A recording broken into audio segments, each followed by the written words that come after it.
মাজ এবং মুআজ দৌড় দিয়ে রাসূলুল্লাহ সাল্লাল্লাহু আলাইহি ওয়াসাল্লামের কাছে আসলেন, বলতেছে ইয়া রাসূলুল্লাহ, আমরাও আপনার সাথে জিহাদে যাব। ওই সময় তারা ছিল নাবালেগ, 7 কিংবা 9 এই বছর বয়সের উপনীত দুই ভাই। রাসূলুল্লাহকে বলতেছে ইয়া রাসূলুল্লাহ, আমরাও আপনার সাথে যুদ্ধে যাব। কিন্তু রাসূলুল্লাহ বলতেছে না, আমরা তো কোনো নাবালেগকে আমাদের সাথে নিব না। বলতেছে ইয়া রাসূলুল্লাহ, আমরা দুজনেই বালেগ এবং দুজনেই শক্তিশালী, আপনি এটা কিভাবে প্রমাণ করতে পারেন? এবার রাসূলুল্লাহ সাল্লাল্লাহু আলাইহি ওয়াসাল্লাম যখন তাকে ফিরিয়ে দিচ্ছিল, তারা ফিরিয়ে যায় না। একটা পর্যায়ে দুজনকে ডাক দিয়ে রাসূলুল্লাহ বলতেছে, এবার তোমাদের মধ্যে একটা চুক্তি হবে, তোমাদের মধ্যে একটা লড়াই হবে, যে লড়াইয়ের মধ্যে জিতবে আমরা এই দুইজনের মধ্যে থেকে একজনকে নিব। এবার দুই ভাই মাজ এবং মুআজ দুজনে এরকম কুস্তি যেটাকে বলে আর কি, ঘাড় ধরে একজন আরেকজনকে ফেলে দেয়।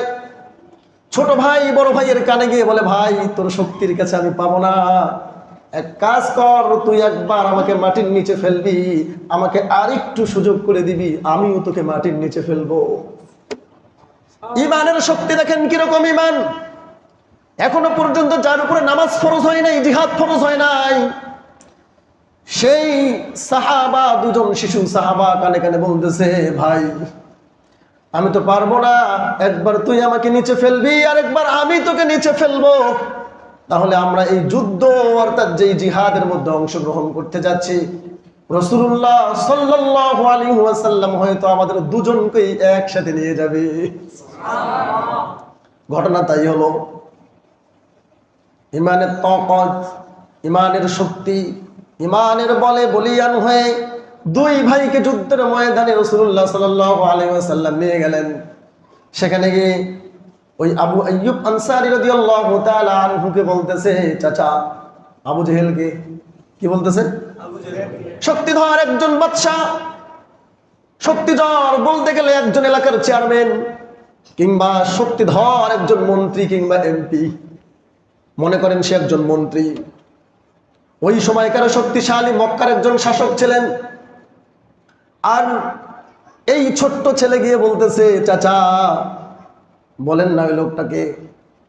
চাচা হাসে, মুচকি হাসে আর বলে, এই মাজ আর মুআজ, তোরা ছোট মানুষ, ওই আবু জেহেলকে দেখে কি করবে? বলছে, ইয়া রাসূলুল্লাহ সাল্লাল্লাহু আলাইহি ওয়াসাল্লামকে আবু জেহেল কষ্ট দিয়েছে, যেই রাসূলুল্লাহ সাল্লাল্লাহু আলাইহি ওয়াসাল্লামকে আমি ভালোবাসি। রাসূলুল্লাহ বলেছেন, তোমরা আমাকে ভালোবাসো মিওয়ালিদিহি ওয়া ওয়ালাদিহি ওয়ান নাসি আজমাইন। রাসূলুল্লাহ বলেছেন, হে সাহাবাগণ, তোমরা আমাকে ভালোবাসো তোমাদের পিতা, তোমাদের মা, তোমাদের সন্তান সন্ততি এবং ধন সম্পত্তির চেয়ে অধিক বেশি। এমন একজন রাসূল, যেই রাসূল সম্পর্কে কোরআন কারীমে আল্লাহ নাযিল করেছেন, কুল ইন কুনতুম তুহিব্বুনাল্লাহ ফাত্তাবিউনি। আল্লাহ বলেছেন, ইয়া রাসূলুল্লাহ আপনি ঘোষণা দিন, ইন কুনতুম তুহিব্বুনাল্লাহ, যদি তোমরা আল্লাহ তাআলাকে ভালোবাসতে চাও, এই দাবি করো যে তোমরা আল্লাহকে ভালোবাসবে, তাহলে তোমরা আমার আনুগত্য করো।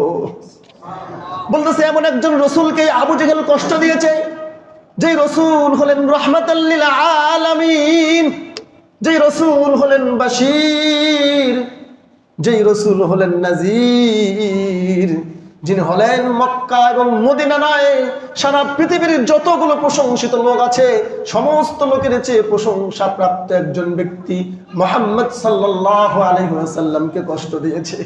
এই আবু জেহেলকে আমি নিয়ত করেছি আমি মারবো। ছোট ভাই বলেন, না আমি মারবো। দুই ভাই বুদ্ধি করে আর বলতেছে, ওই যে দেখতেছো ঘোড়ার মধ্যে লোকটা, ওই লোকটার নামই হচ্ছে আবু জেহেল, যাও তোমরা কি করতে পারো দেখি। বলেন না সুবহানাল্লাহ, একটু আসতে বলেন না সুবহানাল্লাহ।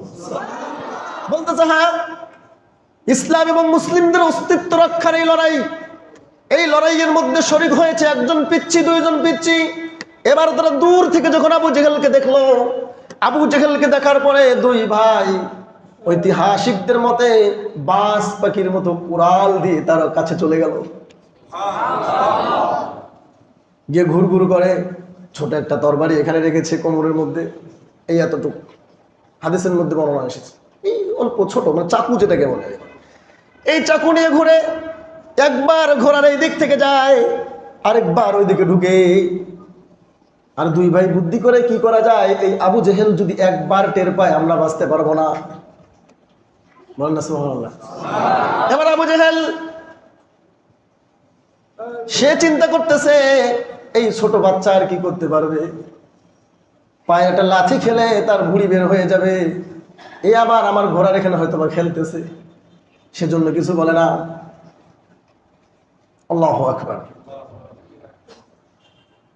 এই মাআজ আর মুআজ যখন ঘোড়ার চতুর্দিক দৌড়াচ্ছে, আর ওই দূর থেকে আব্দুর রহমান এবং আবু আইয়ুব আনসারী রাদিয়াল্লাহু তাআলা আনহুমা দেখতেছে,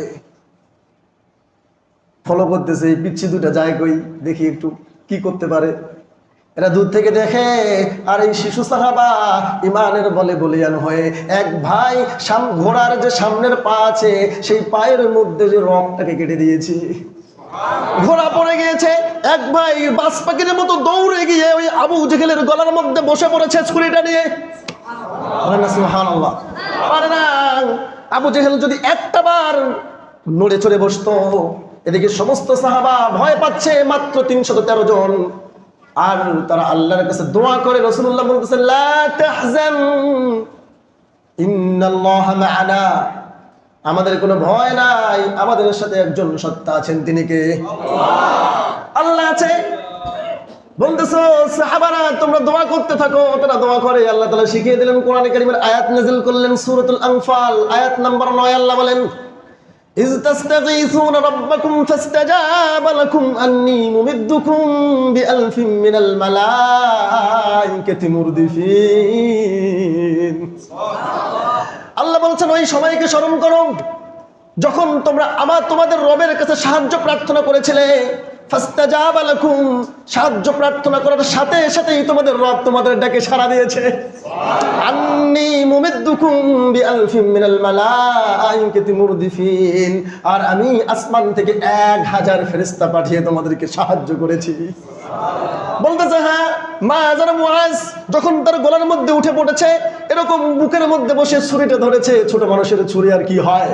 আর এদিকে আব্দুর রহমান ইবনে আউফ রাদিয়াল্লাহু তাআলা আনহু দৌড় দিয়ে গিয়েছে। দৌড় দিয়ে গিয়ে এবার বলতেছে তোমার সাথে আমিও শরীক হই। আল্লাহু আকবার। আবু জেহেল শেষ। 313 জন আর 1000। যুদ্ধ তো অনেক ভাবে।